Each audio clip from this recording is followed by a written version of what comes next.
దయచేశారు. మరి యొక్క ప్రభా తండ్రి 24-25లో కూడా ప్రవేశపెట్టబోతున్న తండ్రి నీకు వందనములు, నీ స్తోత్రములు నాయన. అనేక మంది నాయన ప్రార్థన చేయమని జూమ్‌లో ప్రభా చెప్పిన అంశాలన్నీ కూడా మీరు జ్ఞాపకం చేసుకొని, వారి వారి అవసరాల అక్కర్లన్నీ కూడా నీ నామాన తీర్చమని, నీ నామానికి మహిమ కలిగించుకొనమని ప్రభా యేసయ్య తండ్రి ప్రతి ఒక్కరూ త్వరపడి రావటానికి సహాయం చేయి.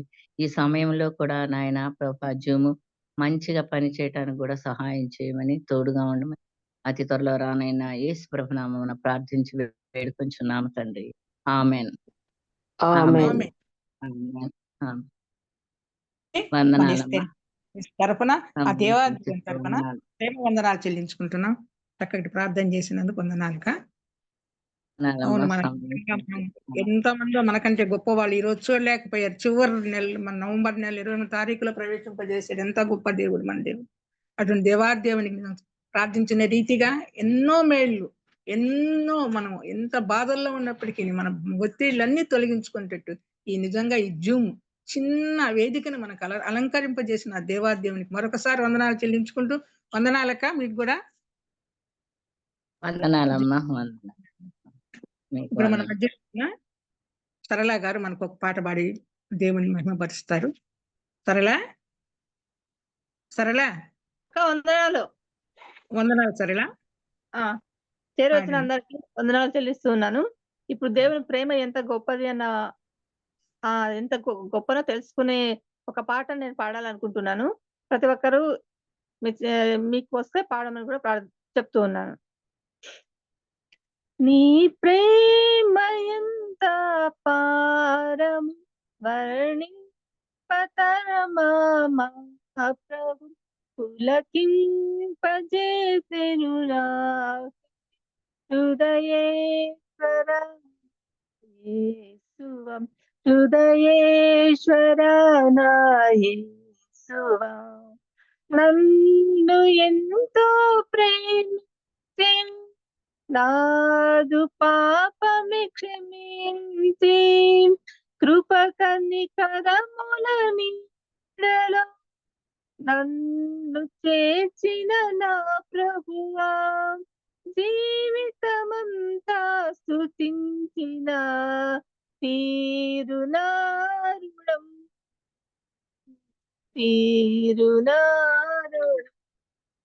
ఈ ప్రేమ ఎంత పారం వర్ణింపతరమా మా ప్రభు, పులకింపచేసెను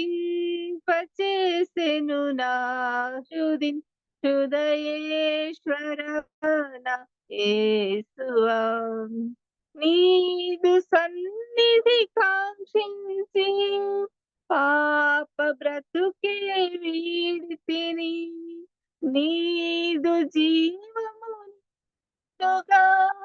నాలో నింపుమునా ప్రభు, జీవితమంతా నీ ప్రేమన్ చాటుచుందును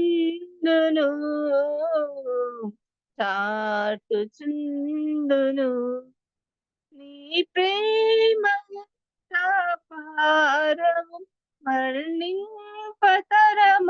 మా ప్రభు, పులకింపచేసెను నా హృదయేశ్వర నా యేసువా, హృదయేశ్వర నా యేసువా, సముద్రము కంటే లోతైనది, గగనము కంటే ఎత్తైనది, మరణము కంటే బలి శాశ్వతమైన నీ ప్రేమ, నీదు ప్రేమ నా ప్రభు, మరువగ సాధ్యమా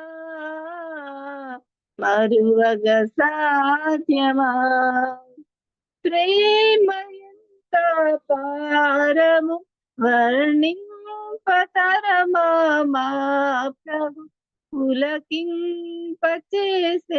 నా హృదయేశ్వర నా యేసువా, హృదయేశ్వర నా యేసువా, హృదయేశ్వర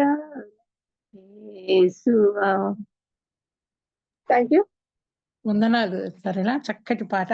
ఆ ప్రేమామయుని గురించి ఎంత చక్కగా అర్థయుక్తంగా అర్థసహితమైన పాట పాడి వినిపించి ఇంత దేవుణ్ణి మహిమపరిచింది, ఘనపరిచింది. చక్కటి స్వరాలాపంతో, మంచి స్వరంతో.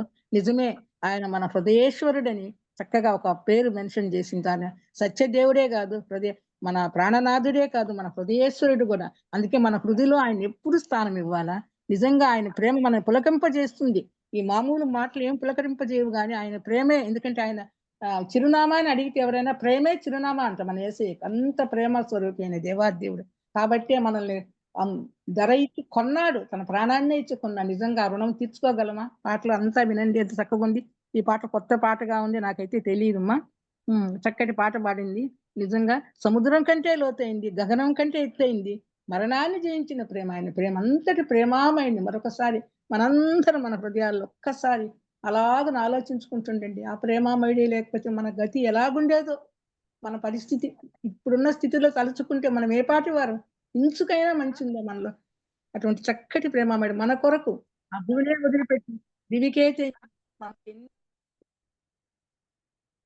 అర్పించిన ఆ ప్రేమాస్వరూపిణి దినదినము క్షణము తలుచుకుంటూ ఉండాలి. ఎన్నిసార్లు స్తుతించాను, ఎన్నిసార్లు పాడిన రుణం అట్లుండవలసిందే.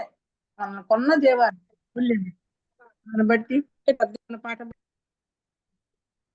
ప్రేయర్ వారియర్స్ తరఫున, అలాగే మన దేవాదేవుని తరఫున కూడా వందనాలు చెల్లించుకుంటున్నానమ్మా. సరళ, వందనాలు సరళ.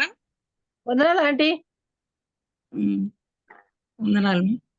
ఇప్పుడు మన మధ్యలో ఉన్న ప్రసన్న కరుణాకర్ గారు మనకు అంతకు పూర్వం సహోదరుని గురించి కిజెక్క గారు మనకు ఇంట్రడ్యూస్ చేస్తారు, పరిచయం చేస్తారు. కిజెక్క, వందనాలుగా. వందనాలైనా. చేరు వచ్చిన సోదరిములందరికి కూడా నా వందనాలు తెలియజేస్తున్నాను.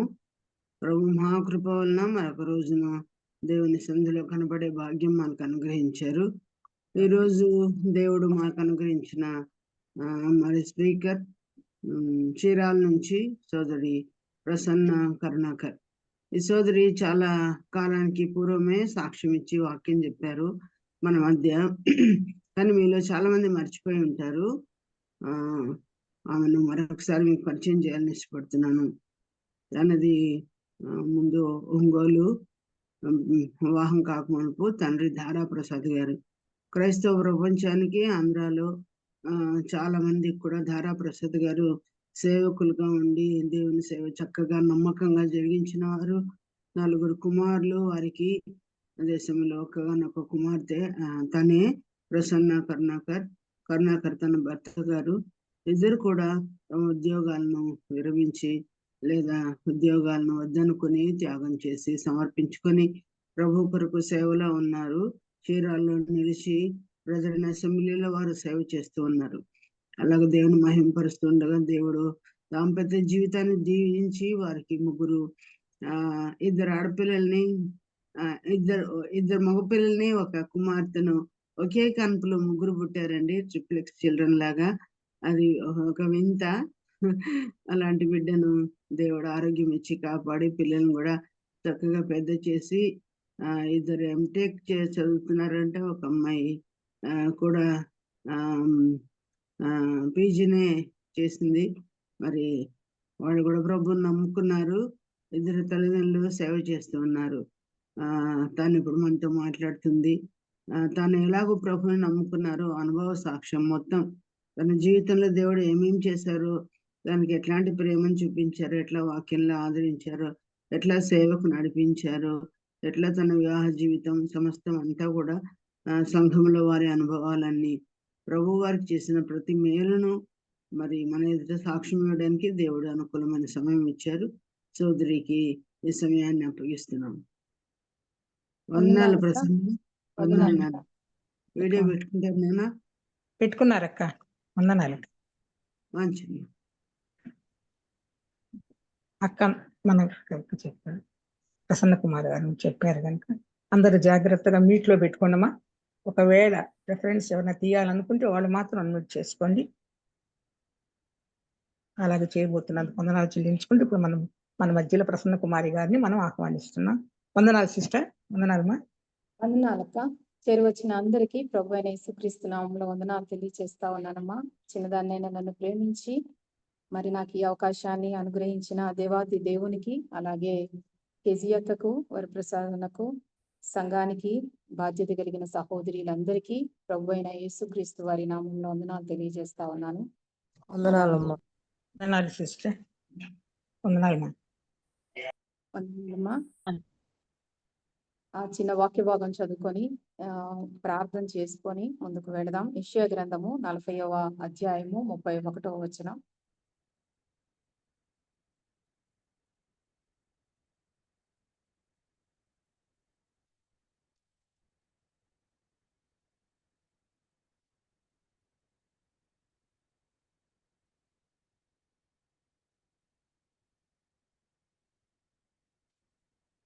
వాక్యం చదువుతున్నానమ్మా.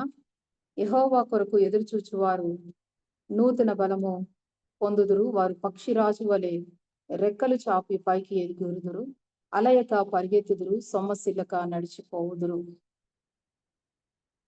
స్తుతి ప్రార్థన చేసుకుందామమ్మా. మా ప్రేమ కలిగిన, కృప కలిగిన తండ్రి, అత్యంత కృపను కనికరమును మా ఎడల వాత్సల్యమును కలిగిన దేవా, యేసుక్రీస్తు వారి నామంలో మీకు స్తోత్రాలు చెల్లిస్తూ ఉన్నాం. యేసుక్రీస్తు వారి యందు మీరు మాకు ఇచ్చిన గొప్ప రక్షణను బట్టి వందనాలు, స్తోత్రాలు చెల్లిస్తూ ఉన్నాం. యేసుక్రీస్తు వారి ద్వారా మాకు ప్రతి ఆశీర్వాదాన్ని మీరు దయచేస్తున్నందుకు స్తోత్రాలు, వందనాలు చెల్లిస్తూ ఉన్నాం. ప్రత్యేకించి నైనా ఎస్తేర్ గ్రూప్ ద్వారా ఈ దినం ప్రభువా మీరు జరిగిస్తున్న పరిచర్యను బట్టి స్తోత్రాలు. అందులో పాలుభాగంగా ఈ దినము ప్రభువా అత్యంత అల్పురాలను, ఈ దీన సేవకురాలను మీరు దర్శించారు. అందుకై వందనాలు, స్తోత్రాలు చెల్లిస్తూ ఉన్నాం. ప్రభువా నన్ను ప్రేమించి గ్రూప్ లో ఇలాగున కలుసుకొని మీ సన్నిధానంలో గడిపే భాగ్యాన్ని దయచేశారు తండ్రి. అందుకై స్తోత్రాలు, వందనాలు. బాధ్యత కలిగి, భారము కలిగి అనేక సంవత్సరముల నుండి ఈ భారభరితమైన పరిచర్యను కొనసాగిస్తూ ఉన్న నీ దాసురాలు కెజియక్కను బట్టి వందనాలు, స్తోత్రాలు చెల్లిస్తూ ఉన్నాం. ఇలాగున ఆన్లైన్ లో కూడా ఈ పరిచర్యను మీరు జరిగిస్తున్నందుకు వందనాలు చెల్లిస్తున్నాం తండ్రి. నైనా బాధ్యత కలిగిన సహోదరులను బట్టి వందనాలు, స్తోత్రాలు చెల్లిస్తూ ఉన్నాం. ఈ పరిచర్యను ఇంకా ఫలభరితం చేస్తారని నమ్మి స్తుతిస్తా ఉన్నాం. అనేకులకు మేలుకరంగాను ఆశీర్వాదకరంగాను మీరు మార్చి నాయనా మేము ఎక్కడ ఉంటే అక్కడ నా తండ్రి నాయన ఈ గ్రూప్ లో జాయిన్ అవడం ద్వారా నీ ప్రియ బిడ్డలతో పరిశుద్ధులతో కలిసి మిమ్మల్ని స్తుతించుటకు, గణపరచుటకు నాయన విజ్ఞాపనలోను ప్రభా వాక్యముల ద్వారా, సాక్ష్యముల ద్వారా నీ సన్నిధిలో మిమ్మల్ని మహింపరిచే భాగ్యాన్ని దయచేసినందుకు స్తోత్రములు చెల్లిస్తూ ఈ దీన దాసురాల్ని జ్ఞాపకం చేసుకొని మరుగుపరుచుకొని మీరే మా అందరితో మాట్లాడి మీ నామానికి మహిమ తెచ్చుకోమని మా కొరకు త్వరలో రానయ్యున్న ప్రభు అయిన యేసుక్రీస్తు వారి నామంలో ప్రార్థన చేసి అడిగి వేడుకుంటున్నాము తండ్రి. ఆమేన్. ఆమేన్. ఆమేన్. నా సాక్ష్యము అక్క చెప్పేశారు అంత షార్ట్ కట్ లో. అయితే ఇలాగే చెప్పనక్క సాక్ష్యం తర్వాత వాక్యం పంచుకునేదా అని అడిగాను. అడిగితే లేదమ్మా సాక్ష్యం చాలా చక్కగా వివరించాలి, మరి సాక్ష్యం అంతా ఇప్పుడు ఎవరు చెప్పించుకోవటం లేదు, ఎందుకంటే ఇంత సమయం ఎవరు ఇవ్వటం లేదు. చక్కగా వాక్యాన్ని చెప్పేసి వెళ్ళిపోమ్మా, వాక్యమే చెప్పాలి అని. ఏదైనా సాక్ష్యం ఉంటే ఇప్పుడు అక్క ఎలాగో చెప్పారో అలాగూ ఆ సాక్ష్యాన్ని మరి మనం షార్ట్ కట్ లో చెప్పుకొని ముందుకు వెళ్ళిపోయే దినాల్లో ఉన్నాం. అయితే మన పర్సనల్ గా ఈ విధంగా చక్కగా సాక్ష్యాన్ని మనము ఎలాగూ దేవుల్లో ఎదిగామో సహోదరుల మధ్య ఇలా సాక్ష్యాన్ని పంచుకునే అవకాశాన్ని అక్క ఇలాగ అనుగ్రహించటం చాలా సంతోషంగా ఉంది. నేను అన్ని ఆలోచించుకుంటూ ఉన్నాను, చాలా విషయాలు నా బాల్య జీవితాన్ని జ్ఞాపకం చేసుకున్నాను.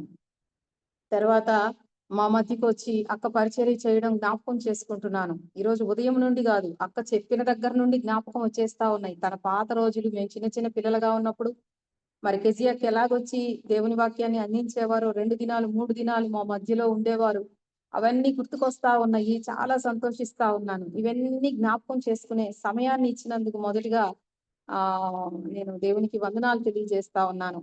మరి మా యొక్క నాన్నగారి గురించి, మరి ఆయన గ్రామం గురించి నేను జ్ఞాపకం చేస్తున్నాను. చింతగుంపల గ్రామంలో మరి నాన్నగారు దారా ప్రసాదరావు గారు జన్మించారు. 3 అన్నదమ్ములు. పెద్ద ఆయన పేరు దారా వెంకటేశ్వర్లు, ఆయన డేవిడ్ గా మార్చబడ్డారు. తర్వాత నాన్నగారు ప్రసాదం, ఆయన దారా ప్రసాద్ గా మరి దేవుని యొక్క పరిచర్యలో కొనసాగుతున్నారు. తర్వాత 3 గోవిందు అని దారా గోవింద్ గారు, ఆయన దారా జోసఫ్ గారు, ముగ్గురు అన్నదమ్ములు దేవుని సేవకు పిలువబడ్డారు. దేవుని యొక్క పరిచర్యలో మరి వాళ్ళు ఎంతగానో వాడబడిన దైవజనులు.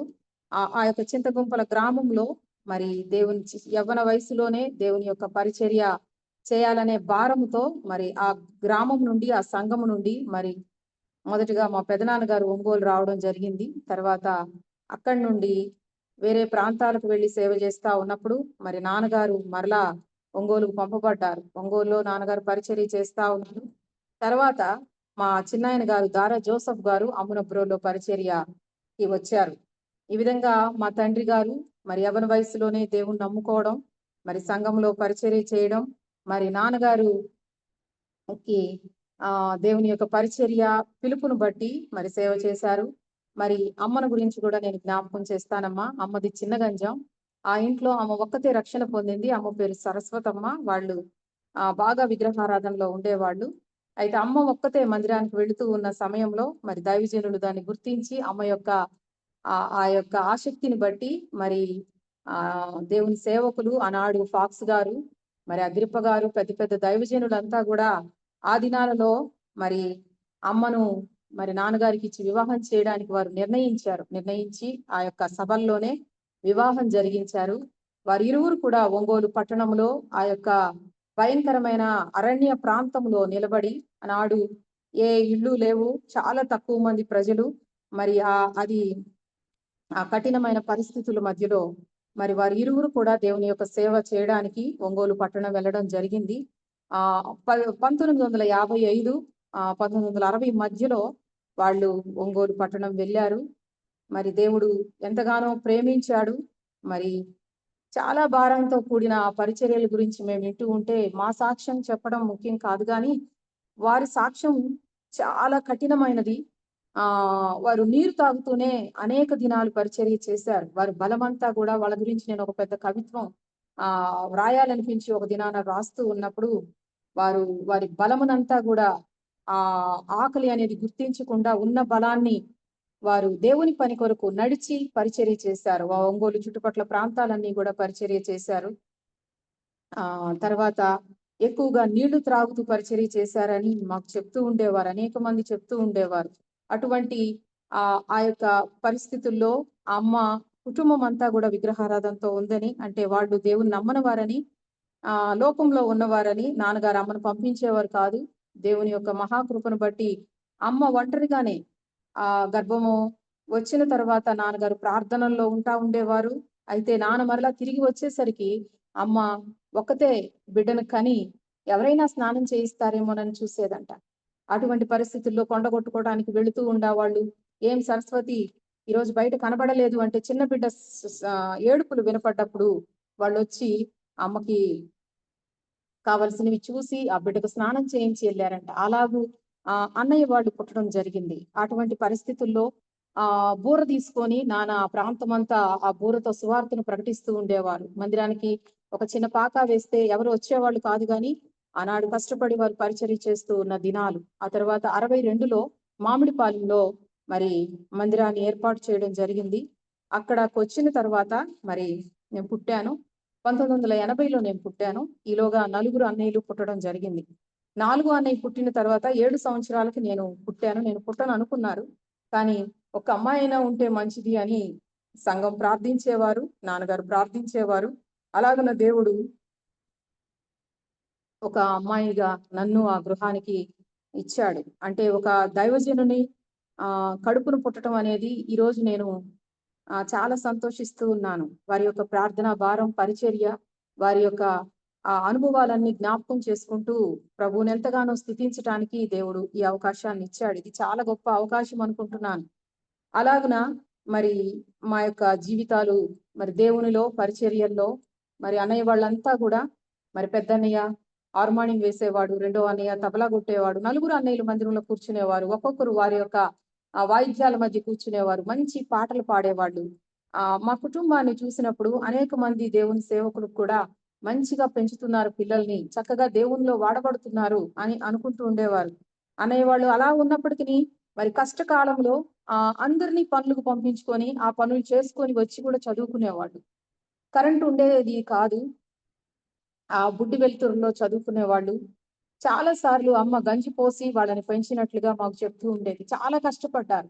మరి పొగనారని అలా అలా చాలా పనులకు వెళ్ళినట్లుగా అన్నయ్య వాళ్ళు చెప్తూ ఉండేవాళ్ళు. అవన్నీ విన్నప్పుడు మా అమ్మగారి గురించి మేము చూస్తే, అమ్మ జ్ఞానవంతురాలు తన ఇల్లు కట్టుకొనును అనే వాక్యాన్ని అమ్మ జీవితంలో దేవుడు నెరవేర్చాడని బహుగా సంతోషిస్తా ఉంటాం. మరి అందరినీ ఉన్నతమైన చదువుల్లోనికి దేవుడు నడిపించాడు. మరి అలాంటి పరిస్థితులు అన్నయ్య వాళ్ళ జీవితాల్లో నేను చూశాను. నేను పుట్టినప్పటికీ మరి సంఘం ఏర్పడడం, మరి ప్రతిదినము భోజనం, అన్ని విషయాల్లో దేవుడు బహుగా ఆశీర్వదిస్తూ వచ్చాడు. ఒంగోలు మామిడిపాలెం బేతేలు క్రైస్తవ ప్రార్థనా మందిరం నుండి ఎంతో పరిచర్య జరిగింది. అలాగే నలుగురు అన్నయ్యలు కూడా మరి పెద్దన్నయ్య ఎంఆర్ఓగా రిటైర్డ్ అయ్యారు. వదినమ్మ టీచర్ గా ఉన్నారు. వాళ్ళకి 2 పిల్లలు ఒంగోలులోనే ఉండేవారు. రెండో అన్నయ్యని దేవుడు ఉద్యోగం వద్దు పరిచర్యకు రావాలని పిలిచినప్పుడు దేవుని పిలుపును బట్టి మరి నాన్నగారి యొక్క ఉద్దేశం, ఆనాటి దైవజనుల యొక్క ఉద్దేశము వారు బోధించేది ఎలా ఉండిద్దంటే, ఇద్దరు కూడా ఉద్యోగం చేయకూడదు, చేస్తే ఇద్దరు సేవ చేయాలి, అది ఎంతటి ఉద్యోగాన్నైనా మరి ప్రక్కన పెట్టాలి అనే బోధ ఆనాడు చేసినట్లుగా చూస్తున్నాం. ఈనాడు అలాగే కనిపించడం లేదు. కానీ మాకు నాన్నగారు, పెద్దలు, దైవజనులు, ఇంకా అనేక మంది దైవజనులు చెప్పినది ఇద్దరు కలిసి మరి సేవ చేయాలి అనేది. అలాగున రెండో అన్నయ్య వదినమ్మ కూడా మరి పూర్తిగా ఇద్దరు వారి యొక్క ఉద్యోగాలను ప్రక్కన పెట్టి దేవుని సేవ, చిల్డ్రన్ మిషనరీగా చేస్తూ తర్వాత దేవుని సేవ చేయాలని దేవుని పిలుపుని బట్టి కందుకూరులో దేవుని సేవ చేస్తా ఉన్నారు. మూడో అన్నయ్య టీచర్ గా పనిచేస్తున్నారు. వదినమ్మ కూడా టీచర్ గా పనిచేస్తూ ఉంది. మరి ఇప్పుడు ఒంగోలు స్థానిక సంఘం బేతేలు క్రైస్తవ ప్రార్థనా మందిరాన్ని వారే నడిపిస్తా ఉన్నారు. బాధ్యత కలిగి దారా దానియేలు గారు. నాలుగో అన్నయ్య పూర్తిగా సేవకు సమర్పించుకోవడానికి దేవుడు కృప చూపించాడు. దారా పాల్ సుధాకర్ గారు. మరి ఒంగోలు ప్రక్కనున్న ఎరజర్ల గ్రామం, ఆ గ్రామం ఇంకా ఆ చుట్టుపక్కల ప్రాంతాలు 5 సంఘాలు అన్నయ్య మరి ఆరాధన జరిగిస్తూ మంచి సంఘాలను దేవుడు అక్కడ ఏర్పాటు చేశారు. భార్యాభర్తలు ఇద్దరు కూడా మరి పూర్తిగా సమర్పించుకొని దేవుని సేవ చేస్తా ఉన్నారు. ఇలాగున దేవుడు మా కుటుంబంలో దేవుని యొక్క పరిచర్యలో వాడుకుంటూ వారికి దేవుడు బిడ్డలను అనుగ్రహించి కుటుంబాలుగా ఆయన సేవలో మమ్మల్ని బలపరుస్తూ వచ్చారు. చివరిగా మరి నేను అన్ని వివరించట్లేదు. నా యొక్క జీవితంలోనికి వచ్చేసరికి నేను లాస్ట్ పుట్టాను. నన్ను కూడా చక్కగా కుటుంబంగాను సంఘంగాను ఎంతో ప్రేమించేవారు, చాలా గారాభంగా ప్రేమించేవారు. మరి దానిని ఆసరా చేసుకొని ఎప్పుడు కూడా మరి మేము మా యొక్క దారిని తప్పిన వారిని కాదు, ఆ భయభక్తుల్లోనే మేము పెరుగుతూ వచ్చాం. ప్రభు కృపను బట్టి మరి చిన్న వయసులోనే నేను అంటే 7 సంవత్సరాల వయసులోనే పుట్టిన దగ్గర నుండి దండయాత్రలని నాన్నగారు దండయాత్రలు చేయిస్తూ ఉండేవారు. అందరం కలిసి దండయాత్రలకు వెళ్తూ ఉండేవాళ్ళం. ఆ దండయాత్రలు జరుగుతూ ఉన్న సమయంలో నేను ఒక గుంజ పట్టుకొని ఆడుకుంటూ ఉన్నాను. ఆడుకుంటూ ఉన్న సమయంలో దూరం నుండి మరి సాధు సుగుణరావు అన్నగారు వాక్యం చెప్తా ఉన్నారు. వాక్యం చెప్తూ ఉండగా మరి మా నాన్న నమ్ముకున్నాళ్ళే, మా నాన్న దేవుని సేవకుళ్ళే, లేకపోతే మా అమ్మ బాగా ప్రార్థన చేస్తుందిలే, వాళ్ళు వెనక పరలోకం వెళ్ళొచ్చులే అనుకోవడానికి లేదు. నీవు యేసు ప్రభువుని స్వంత రక్షకుడిగా అంగీకరించుకోకుండా చనిపోతే నిత్య నరకానికి వెళ్తావు అనే వాక్యం వినపడుతూ ఉన్నప్పుడు, అమ్మో నరకం యుగాలు కాలిపోతాం. కాబట్టి ఆ మాట నన్ను ఆ చిన్న వయసులో రోజు వింటూనే ఉన్నాను వర్తమానాలు. కానీ ఆ మాట నాకు చిన్న వయసులోనే నా హృదయంలో నాటుకుపోయింది. అందరినీ చేతులెత్తండి, దేవుని నమ్ముకోవాలనుకున్న వాళ్ళందరూ చేతులు ఎత్తండి అని చెప్పినప్పుడు నేను కూడా చిన్న వయసులో చేయెత్తాను. చేయెత్తినప్పుడు వెంటనే నన్ను పిలిచి మరి అందరితో కూడా కలిపి మరి మారు మనసు పొందటానికి తీర్మానం చేయించారు. ప్రార్థన చేయించి నాకు తీర్మానం చేశారు. ఆ చిన్నప్పుడే నేను యేసయ్యని నమ్ముకున్నాను.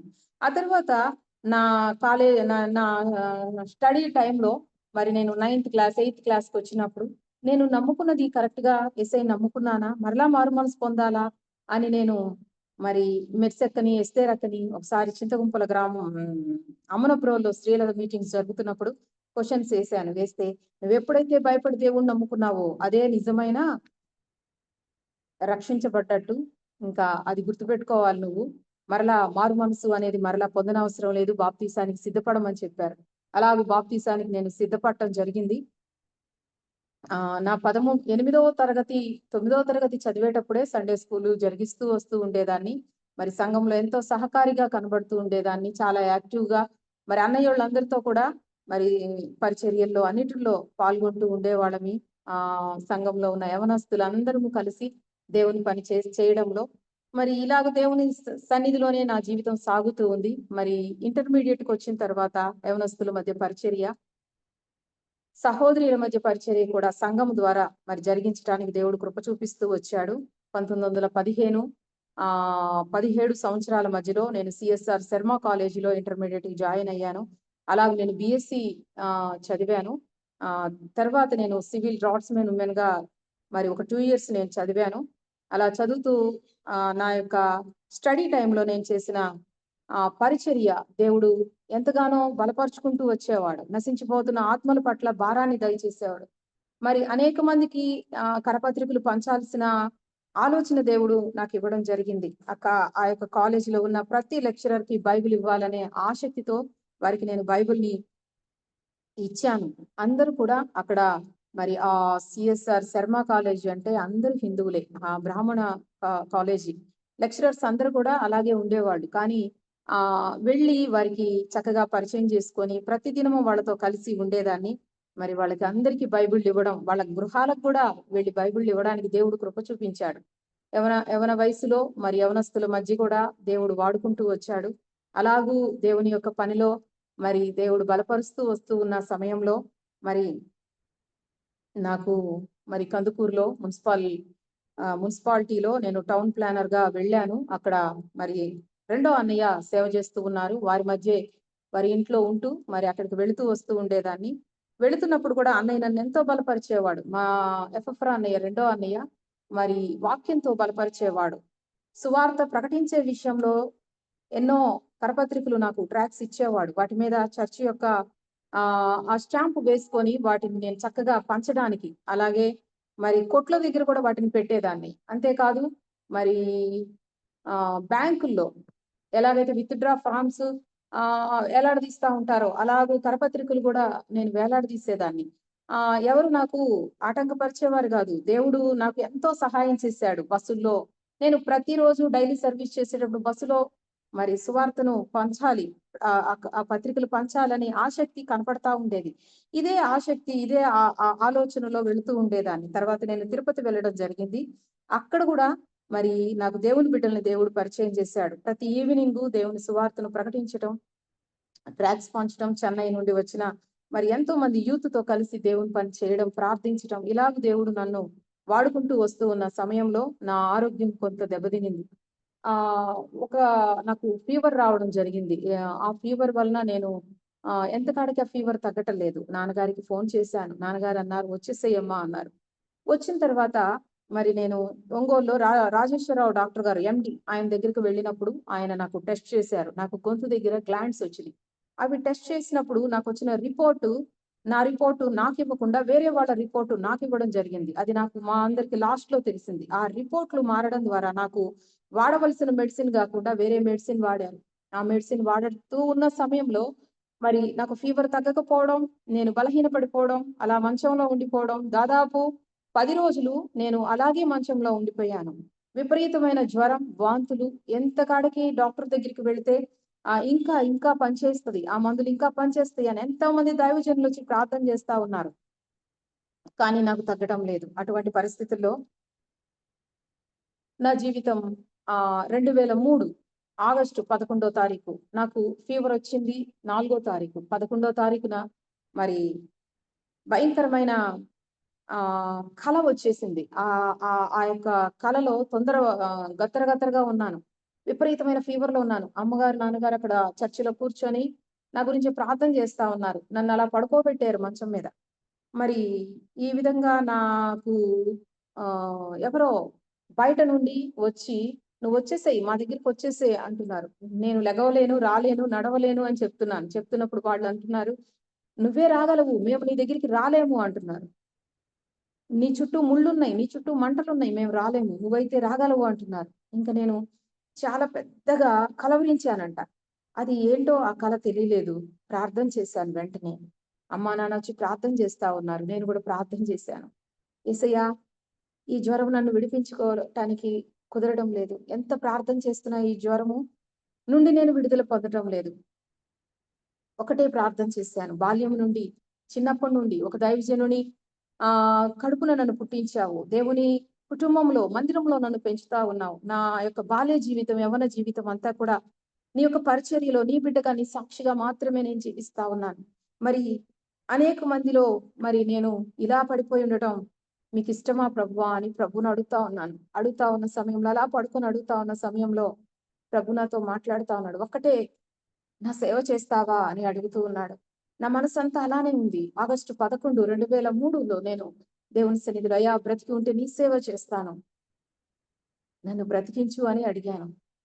ఎప్పుడైతే నేను ఆ మాట ప్రభుతో చెప్పుకున్నానో వెంటనే ఆ సంఘంలో ఒక సహోదరి సరోజిని అక్క అని వచ్చారు. అనయ్య, ఇదే హాస్పిటల్లో అమ్మాయిని చూపిస్తా ఉంటే చనిపోద్ది, మనం వేరే హాస్పిటల్కి తీసుకొని వెళ్ళిపోదాం అని చెప్పి గబగబా నన్ను నాన్నగారికి చెప్పి ఆటో తీసుకొచ్చి వెంటనే నన్ను వేరే హాస్పిటల్కి తీసుకువెళ్ళారు. అక్కడికి వెళ్ళిన తర్వాత నా రిపోర్ట్స్ అన్ని రాంగ్ అని, నాకు సరైన మెడిసిన్ వాడలేదని, నేను కొన్ని గంటల్లోనే చనిపోతాను, లేకపోతే నేను కోమాలోకి వెళ్ళిపోతాను అన్నట్లుగా చెప్పినప్పుడు నాన్నగారు నన్ను ఆ డాక్టర్ గారికి, రాంబాబు హాస్పిటల్ ఒంగోలు, నాన్నగారు నన్ను ఆ డాక్టర్కి అప్పగించి ఒకటే మాట చెప్పారు, బ్రతికితే నాకు ఇవ్వయ్యా, ఇంటికి తీసుకెళ్తాను, చనిపోతే సమాధుల తోటకు తీసుకొని వెళ్తాను. ఇదే మాట చెప్పారు. మీకు రాంగ్ మెడిసిన్ వాడిన డాక్టర్ మీద మీరు కేసు పెట్టాలి, అది డాక్టర్ గారు చెప్పినప్పుడు నేను అవేమీ చేయను, ప్రార్థన మాత్రమే చేస్తాను అని నా ట్రీట్మెంట్కి నన్ను అప్పగించారు వాళ్ళు. ఖచ్చితంగా 3 దినాల్లో ఓన్లీ ఒక్క పెన్సిలిన్ ఇంజెక్షన్ మాత్రమే ఆయన నాకు వాడారు. అప్పుడు నా ఆరోగ్యం బాగుపడడం జరిగింది. ఫీవర్ తగ్గిపోవడం జరిగింది. నేను 7 దినాలు హాస్పిటల్లో ఉన్నాను. 3 దినాల్లో నేను కోలుకోవడం జరిగింది. వెంటనే నేను ప్రభువుతో మాట్లాడిన ఆ యొక్క మాటలు మరలా నాకు గుర్తుకు రావడం జరిగింది. నేను ఆ మాటలు మాట్లాడుతూ ఉన్న సమయంలో దేవుడు నాతో మాట్లాడుతూ ఉన్నాడు. సామెతల గ్రంథం 10వ అధ్యాయం 24వ వచనంలో, భక్తిహీనుడు దేనికి భయపడునో అదే వాని మీదకు వచ్చును, నీతిమంతుడు ఆశించినది వారికి దొరుకును. నిజంగా నేను నీతిమంతురాలిగా చేయబడ్డాను, దేవుని బిడ్డగా చేయబడ్డాను. నేను భయపడను, నేను ధైర్యంగా నిలబడతాను, ఏ విషయంలో భయపడను, ఎటువంటి పరిస్థితులు వచ్చినా భయపడను దేవుని దగ్గర. మరి నేను మరలా ప్రార్థన చేస్తా ఉన్నాను. అయితే నేను ఎలా సువార్త ప్రకటించాలి, నేను ఆడపిల్లను కదా, నేను ఎలా సువార్తను ప్రకటించాలి, ఎక్కడికి వెళ్ళాలి, నేనేం చేయాలని మరలా ఆ బెడ్ మీదే ప్రార్థన చేస్తా ఉన్నాను. సామెతల గ్రంథం 20వ అధ్యాయం 22వ వచనం ద్వారా దేవుడు మరలా మాట్లాడుతూ వచ్చాడు, యెహోవా కొరకు కనిపెట్టుకొనుము, ఆయన నిన్ను రక్షించును, ఆయన కొరకే కనిపెట్టుకొని ఉండమని దేవుడు చెప్తా ఉన్నాడు. తర్వాత నా దగ్గరికి యవనస్తులు వస్తా ఉన్నారు, సంఘస్థులు వస్తా ఉంటే ప్రసాద్ అనే తమ్ముడు వచ్చాడు, అయ్యా మన దగ్గర గిడియన్స్ వాళ్ళు ఇచ్చిన బైబిల్స్ ఉన్నాయి కదా, ఆ బైబిల్స్ నా దగ్గరికి తీసుకురండి అని చెప్పాను. తీసుకురమ్మన్నప్పుడు అప్పటికి నాకు వివాహం కాలేదు, 23 సంవత్సరాలు నాకు.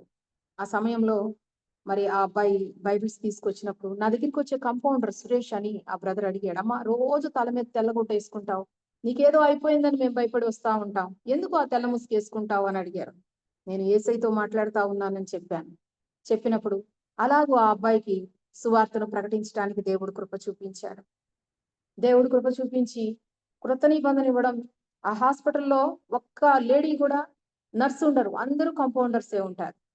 నాకు నైట్ డ్యూటీ వచ్చిన వాళ్ళకి బైబిల్ అందించాను, డే డ్యూటీ వచ్చే వాళ్ళకి బైబిల్ అందించాను. నేను లేచి నడిచే పరిస్థితుల్లో లేను, అయితే ప్రార్థన చేస్తా ఉన్నాను, ఇది సాధ్యమేనా అని దేవుడు నాతో మాట్లాడుతూ వచ్చాడు. జెఫన్యా గ్రంథం 3:19లో కూడా ఆయన నాతో చాలా స్పష్టంగా మాట్లాడుతూ వచ్చాడు.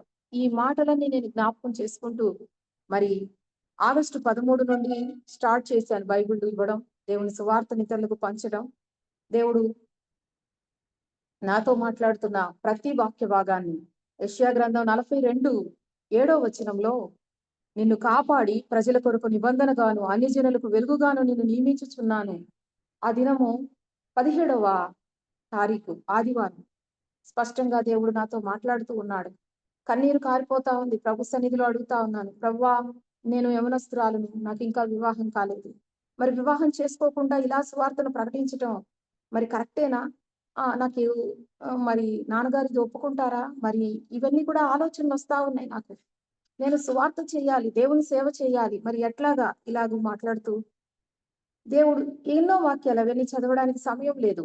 యెషయా గ్రంథం 60వ అధ్యాయం 2వ వచనంలో యెహోవా నీ మీద ఉదయించుచున్నాడు, ఆయన మహిమ నీ మీద కనబడుచున్నది. బలపరుస్తున్న దేవుడు, ఎంతగానో ఆదరిస్తున్న దేవుడు. ఆ దినం ఆరాధన చేయడానికి వెళ్ళాను, ఆరాధించాను. దేవుడు నన్ను తన కొరకు నియమించుకున్నాడని, తన పని కొరకు వాడుకుంటున్నాడని నేను బలంగా విశ్వసించాను. నేను చాలా రోజులు రెస్ట్ లోనే ఉన్నాను. ఆ తర్వాత మరలా నేను డ్యూటీకి వెళ్తూ అలాగూ మరి ముందు కొనసాగుతూ ఉన్నప్పుడు వివాహం చేయాలని దేవుని సేవకులు, పెద్దలు అనేక మంది ప్రార్థన చేస్తూ, నాన్నగారు, అమ్మగారు కూడా పెద్ద వయసులో ఉన్నారు. మరి అమ్మ చాలా బలహీనురాలు. అమ్మ చనిపోద్దేమో, మరి వివాహం చేయాలని వాళ్ళు జ్ఞాపకం చేసుకుంటూ ప్రార్థన చేస్తూ నాతో అన్నారు. నేనప్పుడు ఒకటే ఆలోచన చేశాను. ప్రార్థన చేస్తానమ్మా, దేవుని చిత్తం. నేను ఇది చెప్పలేకపోయాను. వివాహం చేసుకోకుండా ఉండాలి అంటే అది కరెక్ట్ కాదు. నాన్నగారు అది బోధించరు. మన సంఘాలలో అలాంటి పద్ధతులు లేవు. అవి నాకు తెలుసు. అందుకనే నేను ప్రార్థన చేశాను. నా ప్రార్థన కూడా ఎలా ప్రార్థన చేశానంటే, యేసయ్యతో ఒకటే చెప్పాను. యేసయ్య 2023 ఆగస్టు నుండి 2024 ఆగస్టు వరకు మాత్రమే నా వివాహం కొరకు నేను ప్రార్థన చేస్తాను. ఆ తర్వాత నేను ప్రార్థన చేయను. ఆ తర్వాత నేను వివాహం కూడా చేసుకోను. ఈలోపే నాకు వివాహం జరగాలి. ఆగస్టు నుండి ఆగస్టు వరకు పెట్టుకున్నాను. ప్రార్థన చేస్తూ ఉండేదాన్ని. నేను ఆఫీస్‌లో ఉన్నా, ఇంట్లో ఉన్నా, ఎలా ఉన్నా ప్రభు సన్నిధిలో మొరపెడుతూ ఉండేదాన్ని. ప్రభు నన్ను బలపరుచుకుంటా ఉన్నాడు. అన్నయ్యోళ్ళు నన్ను బలపరిచేవాడు. రెండో అన్నయ్య ఎక్కువగా బలపరిచేవాడు. అన్నయ్య దగ్గరే ఉండేదాన్ని. అక్కడే నేను భక్తి వెళ్తూ ఉండేదాన్ని. ఇలాగ నేను ప్రార్థన చేస్తూ దేవుని సన్నిధిలో గడుపుతూ ఉన్న సమయంలో నాకు చిన్నప్పుడే పేరాడుకున్నారు. మా బంధువుల అబ్బాయినిచ్చి చేయాలని. అబ్బాయి కూడా మంచిగా రక్షణ పొందిన అబ్బాయి అని చెప్పేసి, మరి నాన్నగారు వాళ్ళ దగ్గర ఆ విషయాన్ని నేను తెలుసుకున్నప్పుడు వెంటనే మరలా మోకరించాను. ప్రభువా, ఇది నీ చిత్తమా? నీ చిత్తం కాదా? నాకైతే కొన్ని లక్షణాలు ఉన్న వ్యక్తి కావాలని ప్రార్థన చేస్తున్నాను. నా ప్రార్థన అంశంలో దేవుడు నాకు తెలియజేస్తున్న ప్రతిదీ కూడా ఏంటంటే, కట్నాలు అడగకూడదు. దేవుని సేవ చేసే వ్యక్తి నాకు భర్తగా రావాలి. వచ్చిన ఒక వ్యక్తి నా భర్త అయ్యే రావాలి.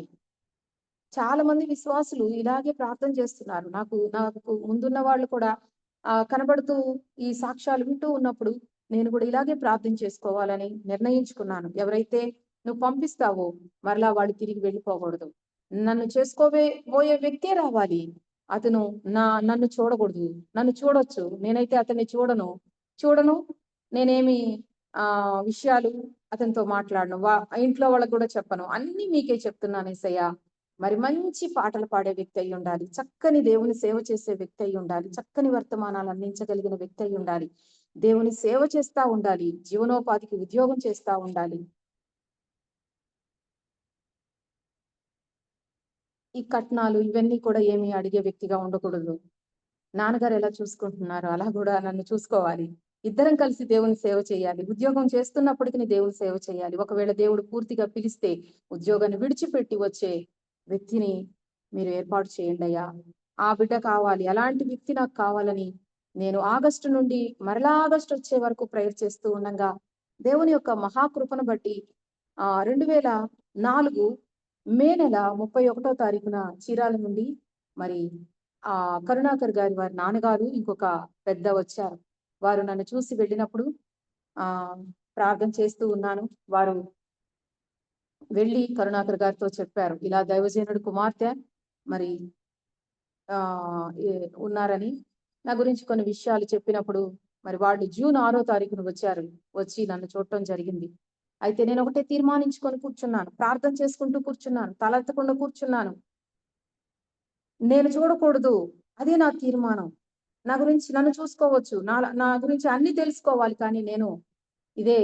అయితే మా రెండో అన్నయ్య నన్ను ఎంతో బలపరిచాడు. అన్నయ్య వాళ్ళందరూ ఉన్నారు, మరి దేవుని బిడ్డలు ఉన్నారు, దేవుని సేవకులు ఉన్నారు. అన్నయ్య నాతో చెప్తా ఉన్నారు, ఇది కాకపోతే ఇంకోటి చూద్దాంలేమ్మా, ఏం టెన్షన్ పడొద్దు అన్నారు. కానీ లేదన్నయ్య, దేవుని చిత్తానికి అప్పగిస్తూ ఉన్నాను. దేవుని ఇలా అడుగుతా వచ్చాను, అనుకుంటున్నప్పుడు నేను బైబిల్ తీసుకున్నాను నా చేతిలో. మరి బైబిల్ తీసుకొని అలాగే వాళ్ళ ముందే కూర్చొని చదువుకుంటున్నాను. నా జనులు జకరియా గ్రంథం 9వ అధ్యాయం 16వ వచనంలో, నా జనులు యెహోవా దేశంలో కిరీటమందులి రత్నముల వలె ఉన్నారని దేవుడు నాతో మాట్లాడుతూ ఉన్నారు. ఆ మాటను బట్టి నేను అలా మౌనంగా ప్రభుని స్తుతించుకుంటూ కూర్చున్నప్పుడు వాళ్ళు నన్ను ఒక ప్రశ్న అడిగారమ్మా. ఆ ప్రశ్న, నువ్వే ఎలా దేవుణ్ణి నమ్ముకున్నావు? అలా ఒక క్వశ్చన్ అడిగారు. ఆ క్వశ్చన్ ఆన్సర్ చెప్పాలంటే, దేవా ఇతనే నా భర్త అయితే నేను ఈ క్వశ్చన్కి ఆన్సర్ చెప్తాను అనుకుంటూ ప్రార్థన చేసుకుంటూ ఉన్నాను. చాలా సమయం వెయిట్ చేశారు వాళ్ళు. మార్కు సువార్త 16వ అధ్యాయము 16వ వచనం, నమ్మి బాప్తీసం పొందువారు రక్షించబడును అని. 15వ వచనంలో, సర్వలోకమునకు వెళ్లి సర్వ సృష్టికి సువార్తను ప్రకటించుము. నమ్మి బాప్తీసం పొందిన వాడు రక్షించబడును. నమ్మి బాప్తీసం పొందాలి.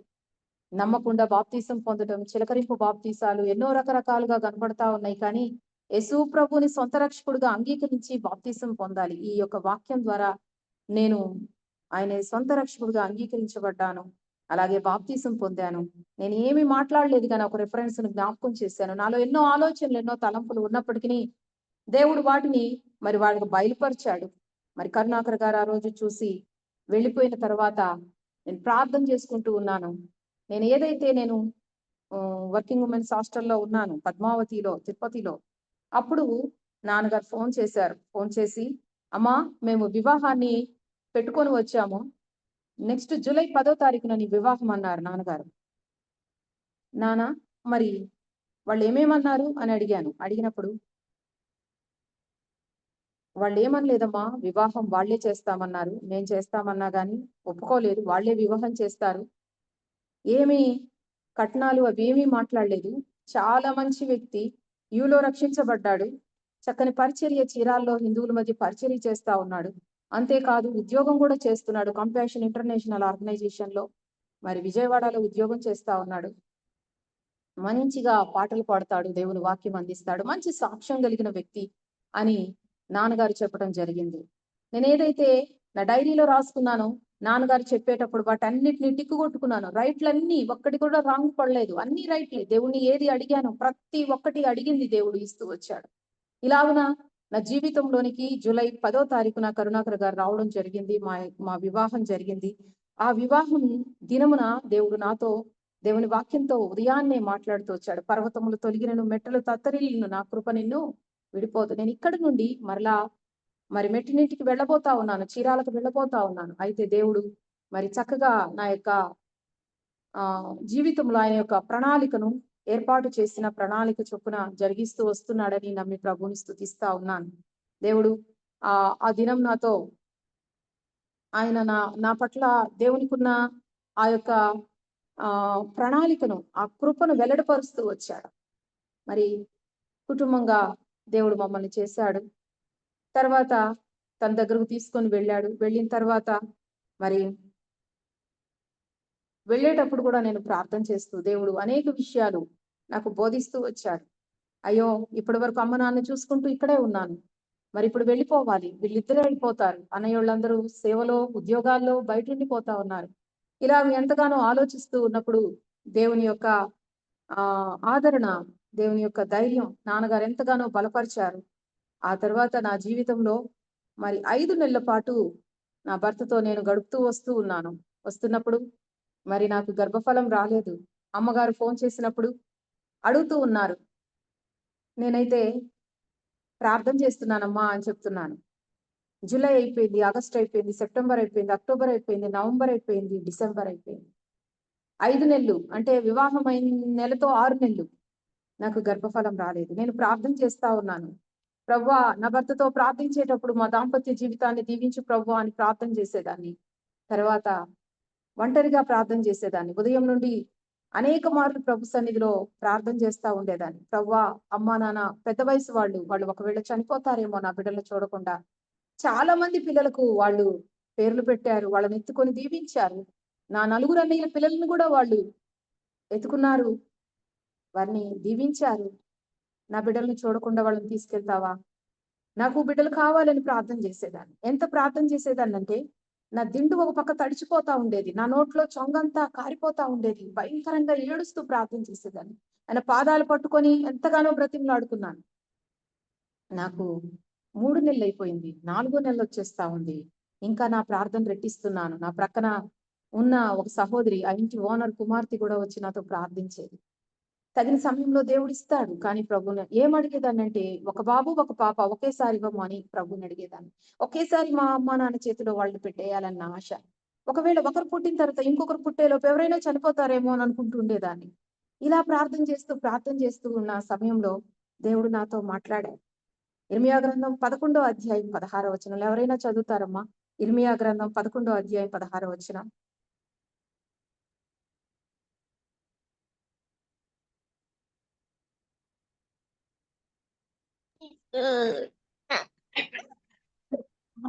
అది చక్కని ఫలము గల పచ్చని ఒలీవ చెట్టుని యెహోవా నీకు పేరు పెట్టెను. గొప్ప చూడండి. తుఫాను ధ్వనితో దాని మీద చాలమ్మా, ఏమా? చాలు, ఇర్మియా చాలమ్మా. 11:16 చక్కని ఫలములనిచ్చు పచ్చని ఒలీవ చెట్టు అని నీకు చక్కని పేరు ఫలం పెట్టెను. గల పచ్చని ఒలీవ చెట్టు పేరు పెట్టెను. నేను దేవుణ్ణి ఇంకా నీకు అడగటం పేరు పెట్టెను. ఎక్కువ చేస్తా ఉన్నాను. ఇలా దేవుని సన్నిధిలో ప్రార్థన చేస్తా ఉండగా దేవుడు నాకు జనవరి 8వ తారీఖున మరి నేను కన్సీవ్ అవడానికి దేవుడు కృప చూపించాడు. ఆ దినం నేనెంతో సంతోషిస్తూ ప్రభుని స్తుతించాను.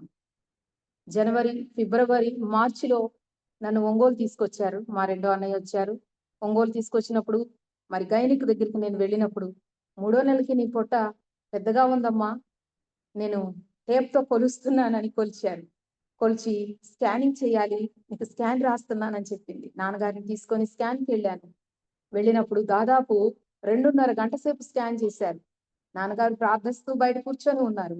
నన్ను బయటికి పంపించి నాన్నగారిని పిలిచి ఆయన చెప్తున్నాడు, అమ్మాయి గర్భంలో 3 పిండాలు ఉన్నాయి. ఆ 3 ఆరోగ్యంగా పెరుగుతున్నాయి. వాటి లెక్కలన్నీ వేసేలేకే ఎంత సమయం పట్టింది.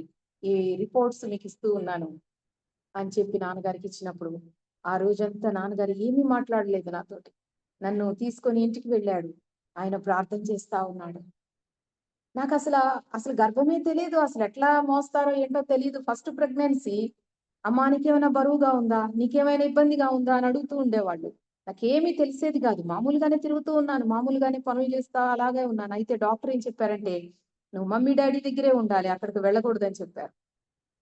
ఇలాగున తర్వాత నాకు తెల్లవారే తెలిసింది. డాక్టర్ గారే నాకు చెప్పారు, నాన్నగారిని ఏమి చెప్పొద్దు, రేపు గైనిక్ మేడమే చెప్తారని చెప్పారు. మేడం దగ్గరికి వెళ్ళినప్పుడు మేడం మంచి కేరళ డాక్టర్ గారు, షారా జార్జ్ గారు చక్కగా నాతో మాట్లాడారు. దేవుని వాక్యంతో నన్ను మాట్లాడారు.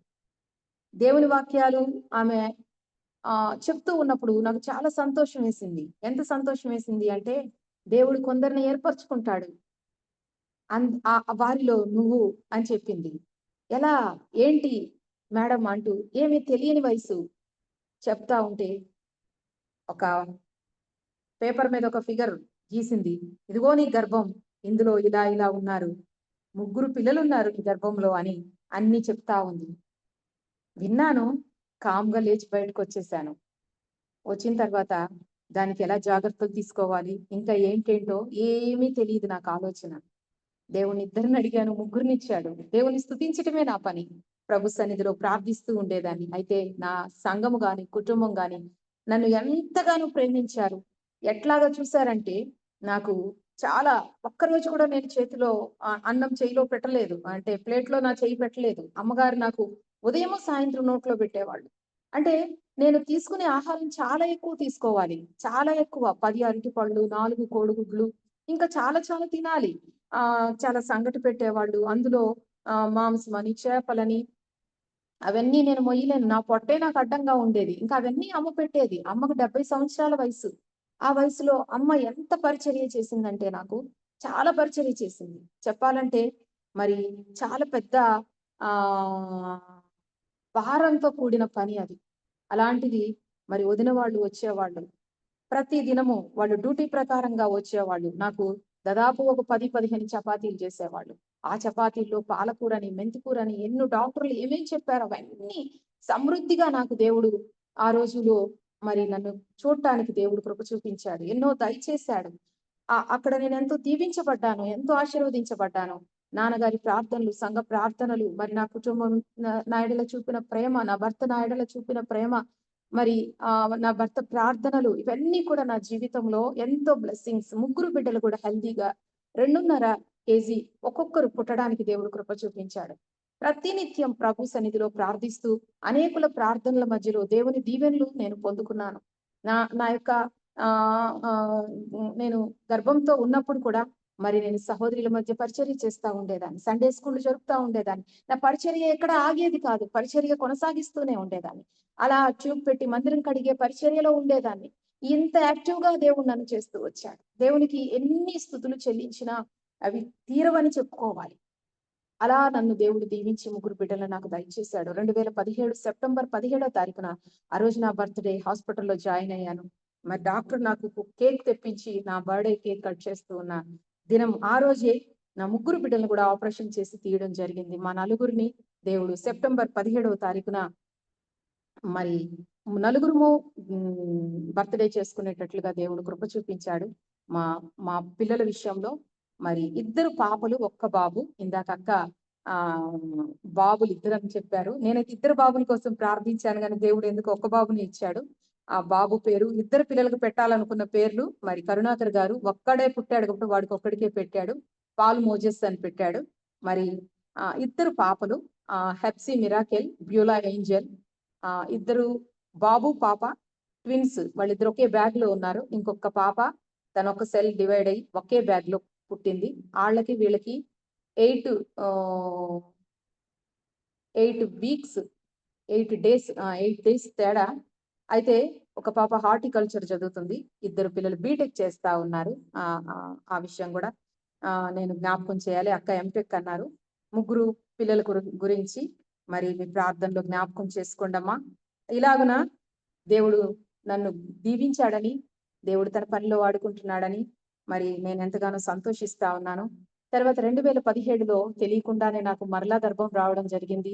అప్పుడు మేము తునిలో ఉన్నాం, అన్నవరంలో ఉన్నాం జాబ్ నిమిత్తమై. మరి తునిలో హాస్పిటల్కి వెళ్ళినప్పుడు ఆ డాక్టర్ అమ్మ చెప్పారు, అమ్మా ఒక్కటే బాగుంది, 2 స్పాయిల్ అయిపోయినాయి, మరలా 3 ఉన్నారు నీ గర్భంలో అని చెప్పింది. అయితే నాకు తెలియలేదు. నేను పనులు బిజీలో ఉండిపోయేదాన్ని.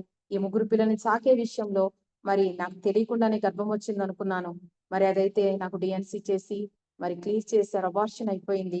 అప్పుడు నేను చాలా వీక్ అయిపోయాను, చాలా బ్లడ్ లాస్ అయిపోయాను. అయినా దేవుడు కనికరించాడు, మరి కృప చూపించాడు. మేము అలాగ మరలా రిటర్న్ అయ్యి విజయవాడ రావడం జరిగింది. అక్కడ జాబ్ చేస్తూ ఆ తర్వాత దేవుని యొక్క పిలుపును బట్టి పూర్తిగా దేవుని సేవకు రావాలని దేవుని పిలుపుని బట్టి మేము చీరాల వచ్చాం. చీరాల్లో ఆల్రెడీ సంఘం ఉంది, నడిపిస్తా ఉన్నారు. మరి అదే సంఘాన్ని దేవుడు మరి దేవుని సేవకు రావడానికి దేవుడు కృప చూపించాడు. హరిప్రసాద్ నగర్ లో అన్యుల మధ్య పోలేరమ్మ గుడి ప్రాంతంలో మా యొక్క పరిచర్య కొనసాగిస్తూ వచ్చాము. అయితే దేవుని యొక్క పరిచర్యకు వచ్చేటప్పుడు కూడా మరి ఎంతగానో ప్రార్థనా పూర్వకంగా దేవుడు మమ్మల్ని నడిపించడం జరిగింది. మేము ఎలా పోషించబడాలి, ఎలా చెయ్యాలి, ఎన్నో ఆలోచనలు వస్తూ ఉండేవి. కానీ దేవుడిచ్చిన ధైర్యం ఏంటంటే ఆయన సన్నిధిలో నాన్నగారు వాళ్ళని చూస్తున్నప్పుడు, వాళ్ళు చేసిన పరిచర్యలను చూస్తున్నప్పుడు ఇదేం పెద్ద ఎక్కువ కాదనిపించింది. ఆయన కొరకు నమ్మకమైన సాక్షులుగా నిలబడాలని మరి ఆయన పిలుపుని బట్టి ధైర్యంగా ముందుకు వచ్చాం. ఒక అద్దింట్లో ప్రారంభించాం. అలాగూ ఒక రేకులు మందిరం వేసుకోవడానికి దేవుడు కృప చూపించాడు. అది మన సొంతం కాదు, కానీ మరి కొందరు ఇవ్వడం జరిగింది. ఆ మందిరం విషయంలో కూడా నేను కన్నీటి ప్రార్థన చేస్తూ ఉండేదాన్ని. 2014 4వ నెల 4 గంటల సమయంలో నేను ఆ రేకుల మందిరంలో కూర్చొని ప్రార్థన చేస్తున్నాను. చుట్టూ నీళ్లే, ఇక్కడ అసలు ఇల్లు కూడా లేవు, ఎవరు మనల్ని పలకరించేవాళ్ళు లేరు. వీళ్ళంతా విగ్రహారాధికులు. ప్రభువా ఇక్కడికి ఎలా నడిపించావు. మరి పిల్లలు ఉద్యోగం చేస్తూ ఉన్న సమయంలో మరి వాళ్ళకి అన్ని సదుపాయాలు చేసుకునే వాళ్ళమి. అపార్ట్మెంట్ లో చక్కగా ప్రతి ఊరిలో కూడా అమ్మా ఈ విషయం జ్ఞాపకం చేస్తున్నాను. మరి దేవుని యొక్క సువార్తను ప్రకటిస్తూ ప్రతి అపార్ట్మెంట్ లో 7 గంటలకల్లా ప్రార్థన పెట్టేదాన్ని. 7-7:30 కల్లా ప్రార్థనలో కూర్చునేవాళ్ళం ప్రతి దినము ఈవినింగ్.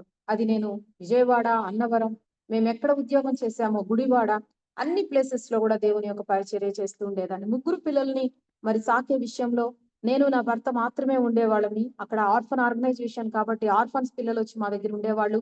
అలాగే ఈ ఆర్గనైజేషన్ లో పనిచేసే ఆంటీ వాళ్ళు కూడా వచ్చి మాకు ఎంతో సహాయం చేసేవాళ్ళు.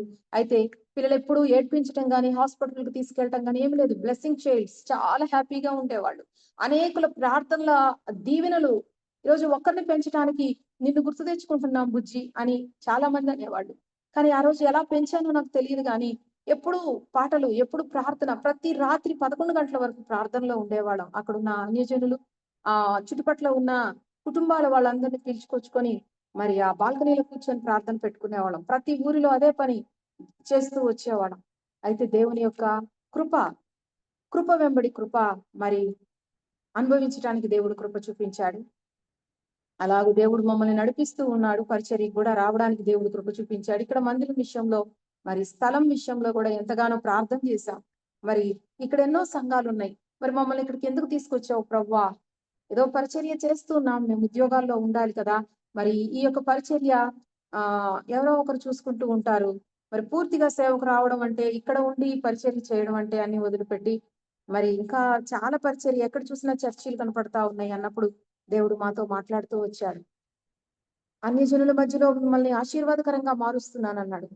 అంతేకాదు ఆయన అన్ని జనుల్లో అద్భుతాలు చేస్తానన్నాడు. ఎన్నో ఎన్నో ఆయన మమ్మల్ని బలపరిచాడు. రెండింతల మేలుతో మిమ్మల్ని నింపుతున్నాను, కృపావాశ్చర్యంతో మిమ్మల్ని నింపుతున్నానన్నాడు. రమ్మని జ్ఞాపకం చేస్తామన్నాడు. ఈ అన్ని జనుల మధ్య ఈ రోజు పరిచర్య చేయగలుగుతున్నాము అంటే దేవుడు మమ్మల్ని బలపరిచాడు. బ్రదర్ కరుణాకర్ గారు ఒకటే చెప్తాడు, ఎవరైనా ఒక్కరు హైందవులు రక్షణ పొందినా చాలు. మరి మా సంఘంలో అందరూ హిందువులే ఉన్నారు. మరి రక్షించబడిన వారు ఎంతో మంది. ఆయన పుట్టింది ఈ ఊరే. ఎంతో మందిని మా సంఘానికి రండి, మా సంఘానికి రండి అని మేము పిలవచ్చు. కానీ దేవుడిచ్చిన భారం అన్ని జనుల మధ్య పని చేయడమే, అన్ని జనుల మధ్య పని చేయడమే. అందరూ వెళ్లే సంఘాల నుంచి ఇంకో సంఘాలకు వాళ్ళని ఆకర్షిస్తా ఉంటారు. అలాంటి పరిచర్య మనం చేయకూడదు. అన్ని జనుల మధ్య పరిచర్య చేయాలి. నూతన ఆత్మల కొరకు ప్రయాస పడదాం. ఇదే దేవుని సన్నిధిలో తీర్మానం. ఆయన ఇచ్చిన భారం వారి మధ్యలో పనిచేస్తా ఉన్నాం. మరి అక్కడ దేవుడు ఒక మంచి మందిరాన్ని కూడా ఇవ్వడం జరిగింది. నేను ఏప్రిల్ 4వ తారీఖు 2014 మోకరించి ప్రభు సన్నిధిలో కన్నీరు కారుస్తున్న సమయంలో 4 గంటల సమయంలో ప్రభు మాట్లాడుతా వచ్చాడు. 37 కీర్తన 37లో చూడండి అమ్మా. కీర్తన 37లో యెహోవా ఎదుట మౌనముగా నుండి 7వ వచనం, ఆయన కొరకు కనిపెట్టుకొనుము, తన మార్గమును వర్ధిల్లు వాణ్ణి చూచి వ్యసనపడకము. ఇలాగ దేవుడు మాట్లాడాడు. యెహోవా ఎదుట మౌనముగా నుండి ఆయన కొరకు కనిపెట్టుకోమని దేవుడు జ్ఞాపకం చేస్తా వచ్చాడు. ఆ వాక్యాలు చదువుతా ఉన్నప్పుడు దేవుడు నన్ను బలపరిచాడు. 9వ వచనంలో యెహోవా కొరకు కనిపెట్టుకొని వారు దేశమును స్వతంత్రించుకొందురు. 11వ వచనంలో దీనులు భూమిని స్వతంత్రించుకొందురు, బహుక్షేమము కలిగి సుఖించుదురు. నా కన్నీటి ప్రార్థన. మరి నా కొరకు అనేక మంది దేవుని బిడ్డలు ప్రార్థన చేస్తా ఉన్నారు. ఇక్కడ దేవుని మందిరం ఏర్పరచాలని దేవుని యొక్క అనాది కాల సంకల్పం అని ప్రభువుని ఎంతగానో స్తుతిస్తా ఉన్నాం. దేవుడు ఇచ్చాడు. 3 పసిబిడ్డలను తీసుకొని వారికి 6 సంవత్సరాలు ఉండగా మేము చీరాల వచ్చినప్పుడు బిడ్డలతో ప్రార్థన చేయించాం. ఇదే వాక్యాలు పెట్టి ప్రార్థన చేయించాం. అప్పుడు దేవుడు ఎంతో ధైర్యపరుస్తూ వచ్చాడు. ఇందులోనే 25వ వచనంలో నేను చిన్నవాడినై ఇంటిని ఇప్పుడు ముసలివాడినై ఉన్నాను, అయినను నీతిమంతుడు విడవబడుట గాని వారి సంతానము భిక్షమెత్తుడు గాని నేను చూచి ఉండను కదా. చాలా ధైర్యం దేవుని వాక్యం. దేవుడే మనతో మాట్లాడుతూ ఉన్నప్పుడు 29వ వచనంలో నీతిమంతులు భూమిని స్వతంత్రించుకుంటారు. ఇదే మాటలు పెట్టి ప్రభు సన్నిధిలో ప్రార్థించారు. భూమిని స్వతంత్రించుకుంటున్నా ఆయన నిన్ను హెచ్చించును. రూపాయి మా చేతిలో లేదు, అన్ని విడిచిపెట్టి వచ్చాం. ఎలా ఈ మందిరాన్ని మా దగ్గర ఉన్న వారందరూ కూడా ఆల్రెడీ చిన్న చిన్న వ్యాపారాలు చేసుకునేవారే. మరి స్థలాలంటే లక్ష్యంతో కూడినవి. ఎలా దేవుని యొక్క మహా కనికరం, మహాకృప. మరి సంఘంలో మందిరానికి వస్తున్న అబ్బాయే నా ఇల్లు, ఆ బాబు వెంకటేష్ అనే బాబు వచ్చాడు. అనయ్య నా స్థలం పలానా ప్లేస్ లో ఉంది, ఆ స్థలాన్ని దేవుని పరిచర్యకు మీరు డబ్బులకే నాన్నగారు ఇద్దామన్నారు. ఎప్పుడైనా డబ్బులు ఇవ్వండి, కానీ ఇక్కడ ఎవ్వరు కూడా దేవుని మందిరాన్ని కట్టనివ్వరు. ఎవరొచ్చి కట్టాలన్నా వాళ్ళు వెళ్ళిపోయిన వాళ్ళే. గాని దేవుడు ఈ అన్యజనుల మధ్యలో ఆయన తన పనిని జరిగించుకోవాలని అనాది కాల సంకల్పం. అదే దేవుని యొక్క ఉద్దేశాన్ని దేవుడు బయలుపరిచాడు. ఇక్కడ చక్కని మందిరాన్ని దేవుడు దయచేశాడు. ఈ ప్రాంతంలో దేవుని పని చేయడానికి దేవుడు కృప చూపించాడు. నేను మొదట చదివించిన వాక్య భాగం ఎందుకు ఆ మాట చదివించానంటే, నా జీవితంలో గత 4 సంవత్సరాల నుంచి మరి కొంత బలహీనంగా ఉన్నాను. అయితే గత సంవత్సరం 2003 జూలైలో మరి నేను చాలా బలహీనురాలనైపోయాను. ఒకప్పుడు శక్తి, ఒకప్పుడు బలం నా దగ్గర లేకుండా పోయింది. మరి దేవుని సన్నిధిలో అనేక మంది దేవుని సేవకులు, దేవుని బిడ్డలు నా కొరకు ప్రార్థన చేస్తా ఉన్నారు. మరి అనేక సార్లు ఈ ప్రాంతం మెషక్ వస్తా ఉండేది. నన్ను చూసి కన్నీరు పెట్టుకున్నారు. మరి కెజి అక్క అయితే చానాళ్ళైంది వచ్చి, పెద్దదైపోయింది. అక్క యొక్క పరిచర్యను ఈ యొక్క ఆన్లైన్ లో చూస్తా ఉన్నాం. మరి దేవుని సేవకులు నన్ను చూసినప్పుడు, మరి దేవుని బిడ్డలు నన్ను చూసినప్పుడు, మరి నాలో ఆటో ఇమ్యూన్ డిజార్డర్ అయింది. చాలా బలహీనురాలను అయిపోయి ఉన్నాను. అయినప్పటికీ దేవుడు కనికర పడుతున్నాడు. ఎంత కనికర పడుతున్నాడంటే, ఈ అన్ని జనుల మధ్యలో నేను బలహీనంగా కనబడుతున్నప్పుడు, ఈ అమ్మగారికి ఏదో అయిపోయింది, ఈమె ప్రార్థన చేసి ఆమె ఇలాగ అయిపోయింది అన్న ఆలోచన అనేకులకు కనబడతా ఉంది. కానీ దేవుడు నన్ను బలపరుచుకుంటున్నాడు, అనేక మందికి సాక్ష్యంగా నిలబెట్టుకుంటూ ఉన్నాడు అని నేను నమ్ముతున్నాను. ఎందు నిమిత్తం అంటే, మరి నేను రాయవెల్లూరు చూయించుకోవడానికి గత సంవత్సరంలో నేను బయలుదేరి వెళ్తూ ఉన్నాను. సంవత్సరం కూడా కాలేదు, 7 నెలలు అవుతుంది. నేను వెళ్తూ ఉన్న సమయంలో నేను శబరి ఎక్స్ప్రెస్ ఎక్కి వెళ్తా ఉన్నాను. అందరూ మాల వేసుకున్న వాళ్ళే, తెల్లవారుజామున అందరూ కనబడతా ఉన్నారు. వీళ్ళకి ఎలా సువార్తను ప్రకటించాలి? నా హ్యాండ్ బ్యాగ్ లో కరపత్రికలు తీసుకున్నాను. ఎవరు ఏమైనా అనుకొని అందరికీ పంచడం మొదలు పెట్టాను. తర్వాత ఆ రోజు మేము హాస్పిటల్లో చూయించుకున్న తర్వాత రాత్రికి మరలా బయలుదేరుతూ అదే ట్రైన్ మళ్ళా విత్తే మా రిజర్వేషన్స్ లో కూడా అనేక మంది మాల వేసుకున్న వాళ్ళు పడుకొని ఉన్నారు. ఫుల్లుగా ఉన్నారు, ఇరుక్కుపోయి ఉన్నారు. మాకు ప్లేసులు లేవు. మా మా మా సీటుల్లో కూడా పడుకున్నారు, కూర్చున్నారు. మమ్మల్ని చూసి ఇది మా సీట్స్ అండి అన్నప్పుడు దేవుడు మరి ఒక ఆలోచన ఇచ్చాడు నాకు. వీళ్ళకి ఎట్లయినా సువార్త చెప్పాలి. సమయం చూస్తే 11 అవుతాం. వీళ్ళకి ఎట్లా సువార్త చెప్పాలి? వీళ్ళు ఇప్పుడు చిత్తూరులో ఎక్కాం మేము, వీళ్ళు తిరుపతిలో దిగిపోతారు. ఈ 1 గంటలో దిగిపోతారు. ఈ గంటలో నేను వీళ్ళకి ఎలా సువార్త చెప్పాలి? ప్రభువా నన్ను వాడుకో. ఉదయ కాలంలో వాడుకున్నావు కదా, ఈ రాత్రి కాలంలో కూడా వాడుకో ప్రభువా అన్నప్పుడు, మరి కరుణాకర్ గారు తన బెర్త్లో పడుకున్నారు. నా బెర్త్లో నేను పడుకోలేదు. నా పక్కన అందరూ కూర్చున్నారు. పైన అందరూ వేలాడుతా ఉన్నారు. దేవుని యొక్క మహాకృప, కనికరాన్ని బట్టి అక్కడ సువార్తను ప్రకటించడం మొదలు పెట్టాను. నేను ప్రకటించిన తర్వాత, దేవుడు నన్ను వాడుకోవడం మొదలు పెట్టిన తర్వాత అందరూ మౌనంగా దేవుని వాక్యాన్ని వినడానికి దేవుడు కృప చూపించాడు.